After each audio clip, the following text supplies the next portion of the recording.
All right, we're joined today by Koen, who's just come off, I know you've got a hand injury, but you had a great fight, Australian title.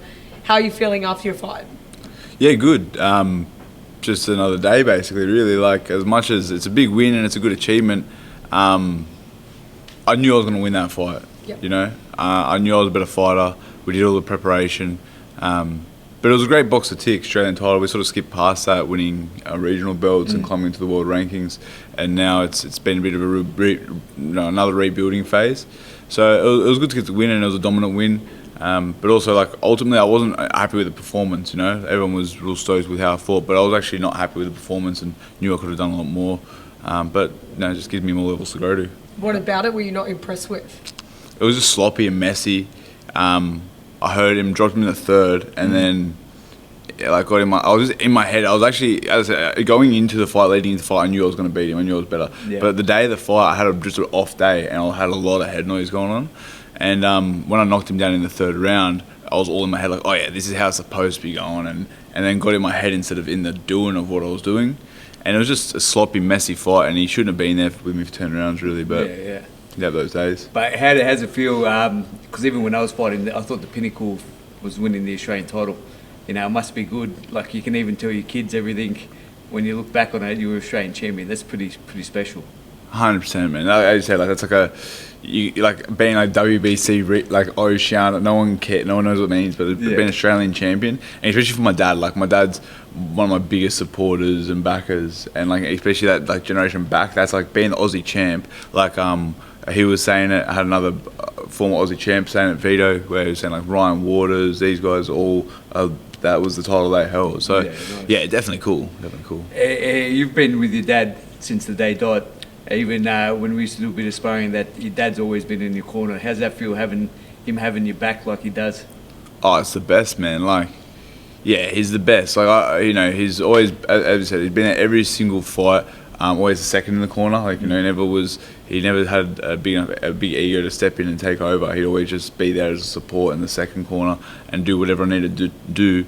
And knowing that you have someone, you know how important a fighter-coach relationship is. Yeah. Having someone that you know, like, and especially having kids myself now, like, like loves you and wants the best for you, and there's no like, other relationship outside of that. That's the number one relationship, is that we're father and son, and then he loves the sport and he knows the sport. So it's mad, but I'm very, very lucky to have that. Man, shout out to Dino, because Dino's a top bloke as well, and literally every sparring session I went down and sparred Koen, he was always in the corner and giving him sound advice in the other corner as well. And now that you have a kid, do you think you could do the same for your kid, or no? Yeah, like I've always asked me that, and I've always said like I would rather that he didn't have like the need to box, because you got to be like, obviously you got to have like a screw loose or something to box. Like, you're gonna find some more of a peaceful lifestyle. But if whatever they want to do, like I've got a boy and 2 girls, and whatever they want to do, I'll support them in. But my boy is like getting more and more crazy, and like he does wrestling at the moment, but we're looking at putting him into boxing because we're just struggling to like contain he's a wild beast. Yeah, he's getting crazy. So like the other day we were walking, like I was at my Mrs. Mum's house, and she comes in and she's like, can you come get Miles off the roof? I'm like, what do you mean? I go outside and he's just standing on the middle of the roof, like looking at me like it's just nothing up. He's 6 years old, and I'm like, bro, how'd you even get up there? Like, off his little head. He's a little menace. Yeah, you need that though, because it's something for you to also bond over and have a laugh, but then at least your kid's active and off their phone and running around and doing what kids should be doing. Yeah, you'd rather that, 100%. Yeah, and I always say like the crazy in him, like that's a big brother. He's got 2 little sisters, so he'll be a good protected big brother, is the sort of thought, You don't want his sisters to get into boxing? Oh, if they want to, again, like I said, I'd rather none of them did. Like, it's pretty. My dad's like, me and James Conroy. We talk about. There's been times where, like, after I lost the weight the first time, I was vomiting, like a concussed and vomiting, and then Dad's like to James, I'm going back to my room, but like if he keeps vomiting, let me know. Like, just leaves me like all good, and I'm saying things like James, like I genuinely don't feel all good. I might need to go to hospital and stuff, and he's thinking, fuck, Dean just, so Dad, again, he comes to that, like, son. Like past generation where it's sort of like, you'll be right, he loves me and wants to look after me, but I don't know how he sort of is so happy with it, because it is. I don't know. I get like worried about my mates doing it sometimes, or like I think about my own health and see how it all falls. Wow, that's crazy. You know, like I've got to say, right, because I've seen you for many years, obviously just through Blacktown PCY, seeing that and seeing your evolution as a fighter and as a person. And I really think, like even your fight with Nikita, that was, I've known you for a long time before that, but seeing that fight and seeing how you evolved as a fighter and as a person, mate, like you've been through such a journey, and it's been, how do you feel going through all that experience and having that under your belt now? Yeah, it's good, man. I'm grateful for all the ups and downs and all the hurdles I've had to jump. I started going into the Nikita fight, like I've had to jump hurdles that he doesn't even know existed. Of course. You know, and now like I coach box now. We've got guys, amateurs fighting now, and then you talk about like potential of like my kids or whatever else. Like I see boxing for me as a vehicle for me to practice being a person.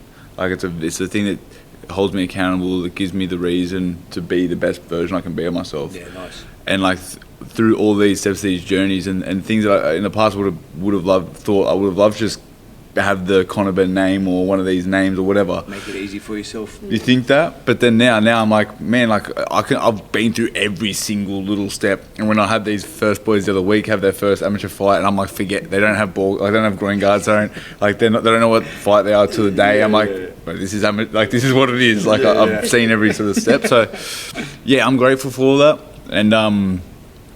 And like, yeah, how cool, man. I've fought on, you know, I've done things now, like fighting that fight with Nikita, main event, on the biggest stage in Australia. That were goals that I had in my head when I was a kid. I was like, if I can get to that, I'll be happy. Yeah. And now I've gotten there, I'm like, oh, that was too small of a goal. But like, I've ticked those goals that I had as a kid. Now it's just growing on those, you know? What was that like in the lead up for that fight, and even in the fight camp, because you were dialed in, you know, even invited you down to the show and that, and you said, you know, I'm not socialising, not doing anything, just because you're dialed in. What was that like, that whole process?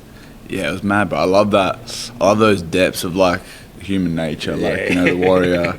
Like, yeah, everyone knows I feel like everyone knows, whether you fought or not, everyone knows like that little, like, I was thinking about this. If you love something, if like truly loving something means you'd kill or die for it, in my opinion. Yeah. You know what I mean? And like, I love delving into that part of human nature of like what you would die over 100%. Or kill over, you know? Yeah. And yeah, man, I've spent 15 years of my life in this sport. I had the zoo name in my head for like 10 years, you know? Yeah. And yeah, it was I love going into those depths, and it feels more natural and normal to me than anywhere else. Like, which is crazy. It's twisted, isn't it? It's twisted, but it makes sense. Like, I love it, bro. When you were doing it, I could see within you, and I'm like, because it took me back even when I was fighting, because when you get into that fight camp mode, everything else just becomes secondary. It's like you don't even think about it. You're so locked in. The world's going on around you, and you don't give a fuck, because all you care is about that fight and how your training is, how dialed in you are, and that feeling. I really miss that feeling, to be honest. Oh, bro, I wonder how. Like, I've always thought I'll be alright, and I know that's coming, but now I've had like hints at like that coming at some point sooner, and being like, fuck, I'm really shitting myself over it a bit. Yeah. But yeah, and that's why I embrace it. That's a big reason I've embraced it so much. And one of the things that's kept me going all the way through it is like, you can't get that elsewhere, bro. There's nothing like that. Like, unless maybe being in an actual war, which the risk is then actually dying. So then it's like, it's a perfect balance of like going to those depths of that animal instinctual warrior thing without the risk. You can, not actually die. So, mate, I watched Chris Eubank in a podcast the other day with that Diary of a CEO. Oh yeah. And mate, it's a sensational podcast, if you should watch it. And he speaks about it in the thing. He goes, because he just had the fight, he just beat Conor Ben. And he goes, there's no amount of money in the world that is going to compare to the feeling that I just earned last week. And just being in the trenches and in that war zone and being able to, like, that feeling within yourself, it's nothing else compares, really. Yeah, man. I'm looking forward to watching that podcast. And what a fight, hey! Like, and what a story. Like, boxing's full of these like amazing stories. It's crazy. It is. You said that you ticked all your goals. What's next for you? Oh, well, then definitely didn't tick all my goals. But I remember that was like a kid. That was a goal of being like, if I get, that would be enough. That would be enough, you know. But nah, I want to be world champion. I want to be the greatest fighter I can possibly be. those doors might be getting pretty tight to continue to open, you know, like with my record, looking how it looks. Yep. I've not necessarily taken the smartest fights and been maneuvered through the best possible way to make that all happen in this business world of boxing that it is. But everyone and anyone, I've been calling out Brock Jarvis. They've got plans. Nikita doesn't want the rematch. He said that plain and simple. Jarvis, he's going to be fed to Nikita, from what I can tell. Yeah. Then, like, you went down to Cronulla, was that not enough? I know, that's what I mean. I was like, I'm in your backyard, let's have a go. Yeah. If he went to Blacktown, it's on.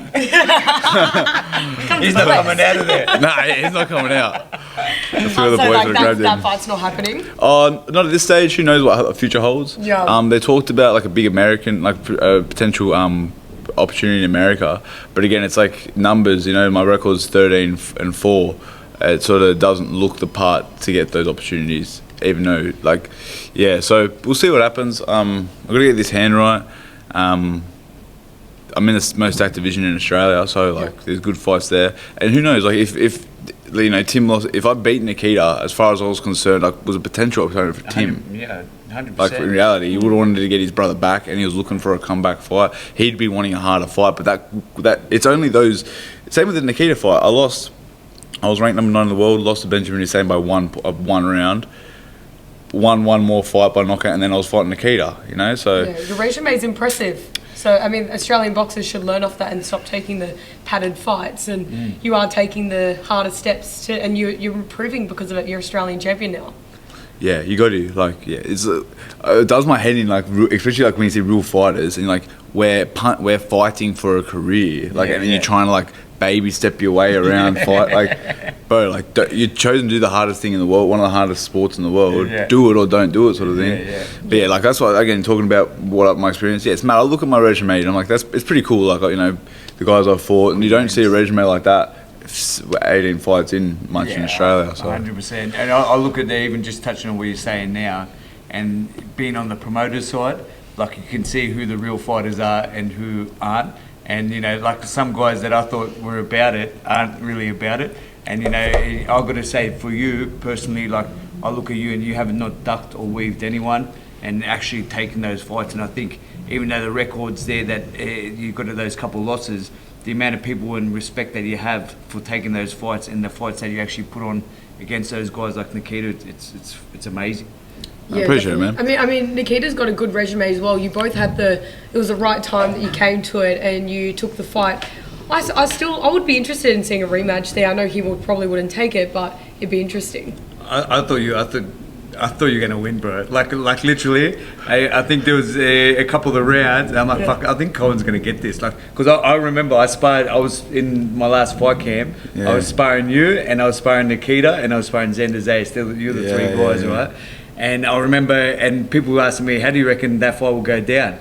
I said, I reckon if Koen lasts more than 4 rounds, he's going to win. You know, just because Nikita is very explosive and very strong, especially early on. But even when I sparred him 8 rounds, like, he tends to fade. And I thought for sure, because you battle hard, and then over those 10 rounds and that, you're not slowing down. Like, you warm up, if anything. So I thought if this goes more than 4 rounds, it's going to be very interesting, you know. Yeah, bro, close. And it went exactly, like, the fight went exactly how Joel and our plan was, like, pretty much, you know. But except for me losing, that part wasn't in the plan. But yeah, like, there'll be more, and you know, who knows what happens down the track. There could be that rematch. Everything happens for a reason, and God's timing's bigger than mine. So I keep working, man, and just trust the process, and see what comes next. How big is faith for you in your fighting career?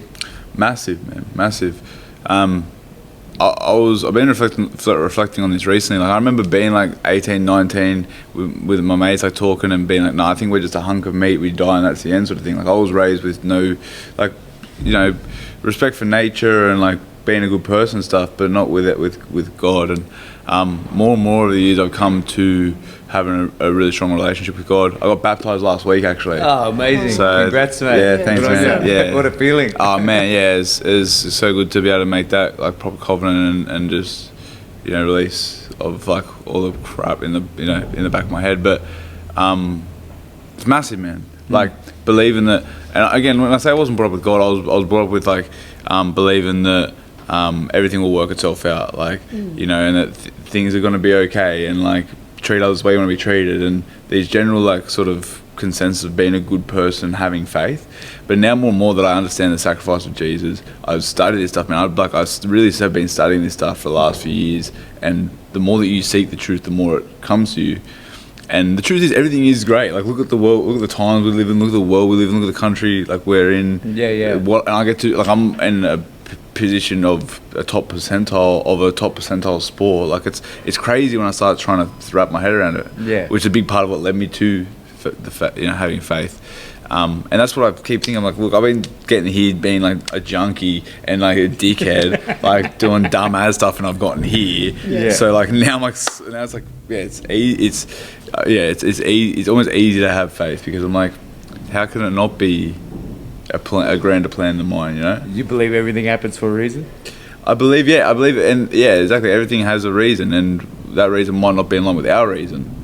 God's will is greater than ours. Like, our little human minds have a very limited conceptual understanding of the greater picture. But like, it's like hindsight's a great thing, eh? Like, you can always look back and go, oh, that made sense. You know what I mean? And that's again, like, now it's so easy. Like, that's what people are like, oh, you must have been so disappointed about your hand breaking. And I was like, honestly, like, I was like, okay, what's this directing me towards? It's just like that. Like, oh, what's the little direction? Like, is this saying I shouldn't be fighting anymore? Is this saying I need to spend time with the family? I need to get my finance, because I've got a bunch of things going on. Of course. So I was like, this is just a blessing, another blessing. Everything's a blessing. Yeah. So, it's massive, man. I love it. I implore everyone to seek God, seek the higher power. Man, I think even just the elevated consciousness, like that, you can actually look at things and say, okay, what's this directing me towards? It's so important, because otherwise people become victims in life and think, oh, why me, or whatever. You notice people who don't really believe in religion as well. Like, you need something else there. I find it crazy that people think that when we die, that what happens. It's nice to know that there's something there, and things do happen for a reason. Otherwise, it's kind of like emptiness inside you. And I know that as a boxer, as a pro boxer, I feel like you definitely need that, because it's such a lonely sport, boxing, and people don't realise that it's so just on you, and you do get down in a lot of the times, and you need something else to support you. Yeah, 100%. Like, these big things that led me to believing and having faith, but a big part was that, like, the being alone. I think it's a good thing to spend. No one gets time. You don't get time alone. Like, we have constant gratification and entertainment at our fingertips. When you do start spending time alone, you realize, like, you are actually alone, like, outside of a higher power, outside of that bigger relationship. Like, we all like think we're all connected. No one gives a fuck. Like, truly, but you know what I mean? Like, no. And when you have kids, tells nothing. When you have a kid, like, have people that you truly do give a fuck, you're like, like, no one gives a fuck about me like this, and I don't give a fuck about anyone like this. You can't. Like, it's not how things work. And then you start thinking, like, my kid can't. Like, you are by yourself. Yeah. But what is this? How am I all sweet? Like, I've been doing a lot of dumb shit. How am I okay? Like, and you start realizing this. I love it. More going on, eh? It's the best, man. It's the best. It's so different. And now that you're a father as well, do you have second guesses or like opinions that go through your head when you get faced with an opponent? Do you think, now that you've got kids, you've got a family to raise, do you ever like, I don't really want to take that fight, or you're always like full in for everything? Nah, I'm always full in for every fight. Like, I'm here, as I said, I'm fighting. Like, I'm either not fighting. Anything I do, I'm either doing it or not doing it. You know, I'm never like, I think, you can't be halfway into something, or mediocre about your approach to things. But I definitely do think about my health more. I never thought about my health, like, on my brain before. You know, people would always say, like, oh, you worry about your brown health. I'd be like, yeah, you can get run over crossing the street or whatever else. That sort of thing. All the time. You can get hit in a car crash tomorrow. You don't know what's going to happen. That's what I mean. But then when you do have kids, you definitely do start thinking about it a bit. But it's just, there's so many moving pieces to it. It's like, who I would be without this sport. Like, right now, I feel like I've become a whole enough person that if this sport was taken away from me, I step away, I'll be okay. You know what I mean? Yep. But probably not up until now. Like, not up until the last, like, 6 months, maybe. Legitimately, like, which is crazy. So yeah, it's the balancing act of like what is health, and what is success, and these like words everyone just thinks like success is this, money, blah blah blah, whatever. Health is this. But it's like, well, what is that for you, and how does that work in your world?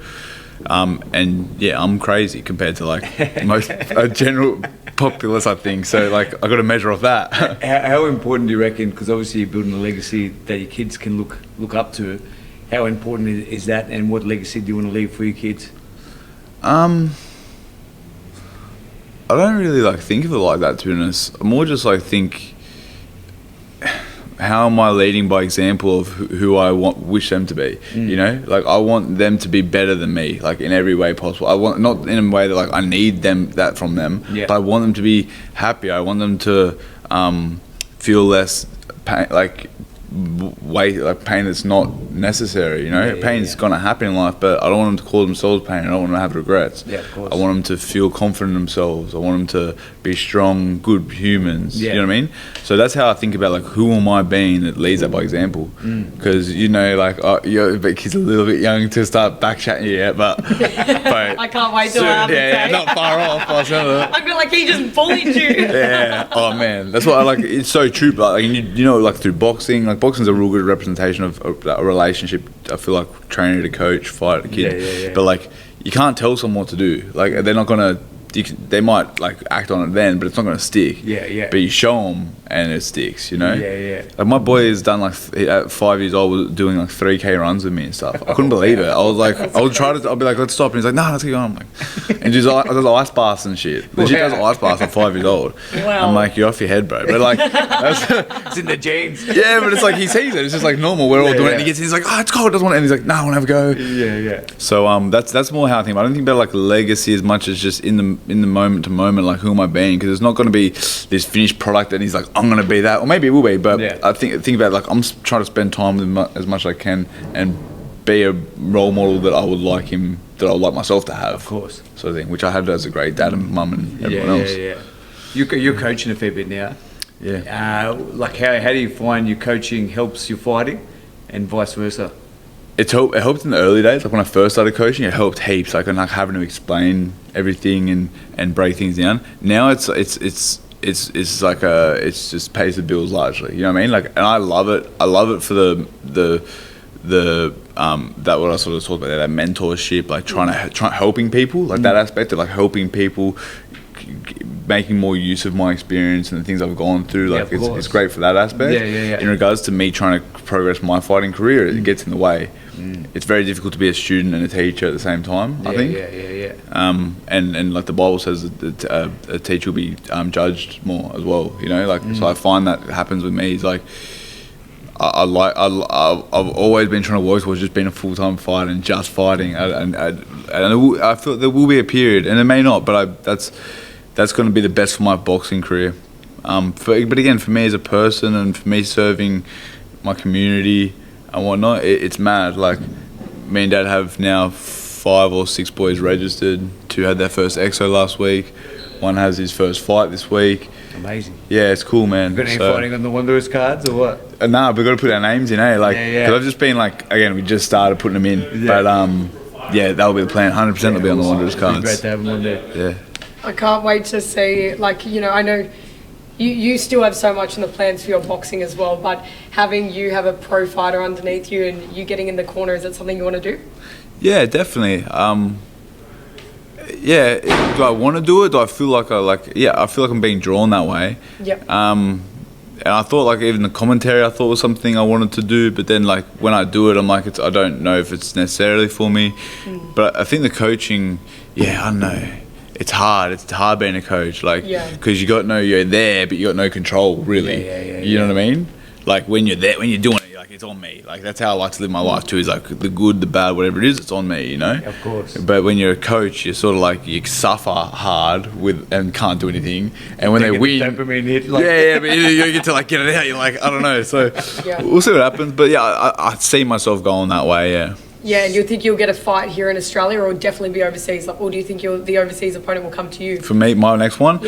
I think from what we're sort of talking about, we got to get my record looking a little bit better. So it might be like go to Philippines or Thailand or something, get a couple wins, get a regional belt. Because again, you gotta have chips on the table. Like here in Australia, I'm a bit stuck. I'm dangerous, but I'm not a moneymaker really like Nikita or Brock Jarvis.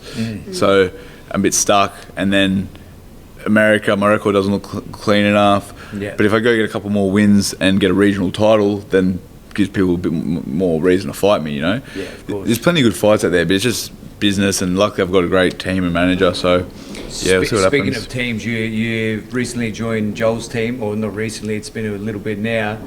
What was that transition like, and like how much has that helped your career?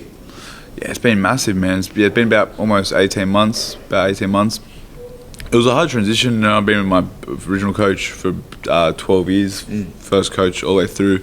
And but I've known Joel for years. I've been over to England with him, so I knew who he sort of was.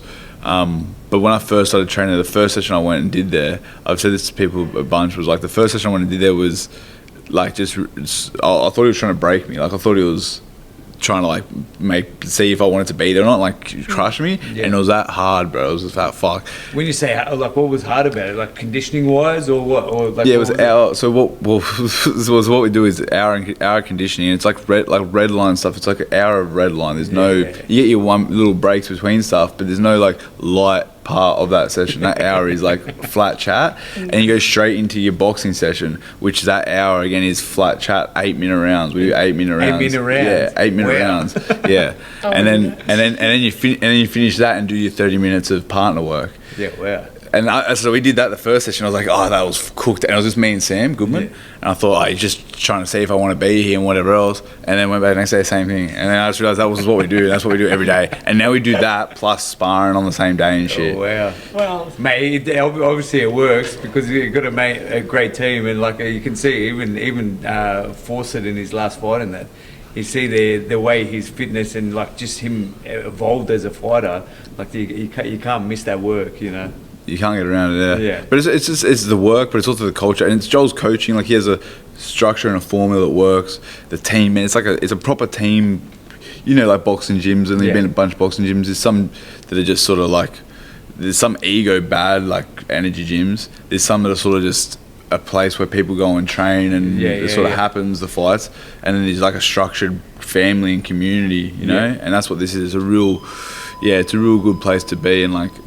Just again reminded me like why I'm doing it, because I'm like this. Oh, you can create full, like you can help people out of shit situations. You can help people like save their lives through this sport, you know. Yeah. So yeah, it's mad. Yeah, amazing. It's good. well, thank you for joining us today as well. Like, I can't wait to see you back in the ring, and I know you've got a healthy division there that has big names in it. I can't wait to see the rematches or what's next for you. I know we'll be down at your fight no matter what. And, I can't wait to see your kids in the ring as well. That's a big thing, especially your daughters. Like, I think that's great for them to do boxing, but I can't wait for even Ricky to understand that when a little kid starts speaking back to you, you can't say much. So, seeing kids doing boxing just makes me happy, and especially when their dad did it, I feel like he'll, no matter what, look up to you. So I think that's a massive thing. Thank you. Appreciate you guys having me on. Thanks, guys. Thanks, Will. Bye.